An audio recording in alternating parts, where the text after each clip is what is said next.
എന്ന് പറയുന്നത് നമ്മുടെ സോഫ്റ്റ്വെയറിൻ്റെ ഡാഷ്ബോർഡ് വരുന്നത് ഇങ്ങനെയാണ്. നമ്മുടെ ഈ ഒരു ഡാഷ്ബോർഡിൽ നിന്ന് നോക്കിയാൽ നമ്മുടെ ബിസിനസ്സിൻ്റെ കറണ്ട് സ്റ്റാറ്റസിനെ ട്രാക്ക് ചെയ്യാനായിട്ട് ഈസി ആയിട്ട് സാധിക്കും. അതുപോലെ നമുക്ക് വേണ്ട റിപ്പോർട്ട്സുകളെ നമുക്ക് ഡാഷ്ബോർഡിൽ തന്നെ ഫിറ്റ് ചെയ്ത് വെക്കാനുള്ള ഓപ്ഷൻസ് വരുന്നുണ്ട്. ഡെയിലി വീക്ക്ലി മന്ത്ലി ഉള്ള റിപ്പോർട്ട്സുകൾ ആക്സസ് ചെയ്യാനായിട്ടുള്ള ഓപ്ഷൻസ് നമ്മൾ അറേഞ്ച് ചെയ്തിട്ടുണ്ട്. അതുപോലെ തന്നെ നമ്മുടെ പുതിയ ലീഡുകൾ വരുന്നതിൽ ആഡ് ചെയ്യാൻ വേണ്ടിയിട്ട് നമ്മുടെ ഒരു ലീഡ് മാനേജ്മെൻറ്റ് കണക്ട് മൊഡ്യൂൾ നമ്മൾ ഇതിൽ ആഡ് ചെയ്തിട്ടുണ്ട്.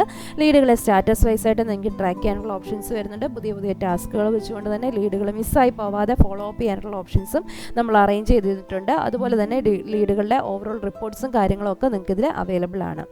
ഇനിയും നമ്മുടെ മൊബൈൽ ഫോൺസുകളെ നമുക്ക് ഐറ്റം മാസ്റ്ററിലാണ് നമ്മുടെ ഓരോ എൻട്രീസും നമ്മൾ ആഡ് ചെയ്ത് കൊടുക്കുന്നത്. നമ്മുടെ മൊബൈൽസിൻ്റെ സെയിൽസ് ആണെങ്കിലും സർവീസ് ആണെങ്കിലും നമുക്കതിന് ഐറ്റത്തിൻ്റെ ടൈപ്പും കാറ്റഗറിയും അതുപോലെ തന്നെ ബ്രാൻഡ് വൈസ് ആയിട്ട് മാനേജ് ചെയ്തിട്ടുള്ള ഓപ്ഷൻസ് വരുന്നുണ്ട്.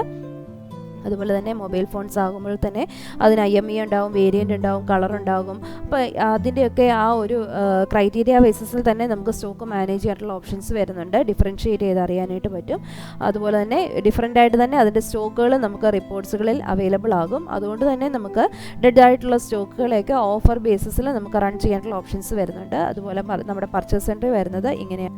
നമ്മുടെ പർച്ചേസ് മൊഡ്യൂളിൽ നമുക്കത് പർച്ചേസ് ചെയ്യുമ്പോൾ ടൈമിൽ തന്നെ ഏതാണ് model, variant, brand, colour, IMEI എന്നൊക്കെ നമുക്ക് ആഡ് ചെയ്ത് കൊടുക്കാനുള്ള ഓപ്ഷൻസ് അറേഞ്ച് ചെയ്തു. ഒരു ബില്ല് ചെയ്യുന്ന ടൈമിൽ ഓരോ മോഡലുകളും അതിൻ്റെ model, variant, brand, colour vice ആയിട്ട് തന്നെ നിങ്ങൾക്ക് ബില്ല് ചെയ്യുന്ന ടൈമിൽ കറക്റ്റ് അതിൻ്റെ സ്റ്റോക്കും കാര്യങ്ങളും എല്ലാം അറിഞ്ഞു പോകാനായിട്ടുള്ള ഓപ്ഷൻസ് ഉണ്ട്. മൊബൈൽ ഫോൺസിൻ്റെ സർവീസിൻ്റെ കേസസിൽ സർവീസിൻ്റെ ജോബ് കാർഡ് നിങ്ങൾക്ക് എൻ്റർ ചെയ്യാനായിട്ടുള്ള ഓപ്ഷൻസ് വരുന്നുണ്ട്. ഈവൻ പാറ്റേൺ പോലും നിങ്ങൾക്ക് ഇതിൽ ആഡ് ചെയ്ത് കൊടുക്കാനായിട്ടുള്ള ഓപ്ഷനാണ് നമ്മൾ അറേഞ്ച് ചെയ്തിരിക്കുന്നത്. അതുപോലെ തന്നെ ഒരു ബില്ല് ചെയ്യുന്ന ടൈമിൽ അതിൻ്റെ വാറണ്ടി കാർഡും കാര്യങ്ങളൊക്കെ നിങ്ങൾക്ക് അറ്റാച്ച്മെൻറ്റ് ചെയ്യാനുള്ള ഓപ്ഷൻസ് നമ്മൾ അറേഞ്ച് ചെയ്തിട്ടുണ്ട്. അതുപോലെ തന്നെ നിങ്ങൾക്ക് യൂസ് ചെയ്യേണ്ട പേയ്മെൻറ്റും റെസിപ്റ്റും മൊഡ്യൂളുകളൊക്കെ ഇതിൽ വരുന്നുണ്ട്. അതുപോലെ എക്സ്പെൻസ്, ഇൻകം ഡീറ്റെയിൽസ് കാര്യങ്ങളെല്ലാം വരുന്നുണ്ട്. ഡീറ്റെയിൽ ആയിട്ടുള്ള ഡെമോ സെക്ഷൻ നമ്മൾ ലൈവായിട്ട് തരുന്നതായിരിക്കും.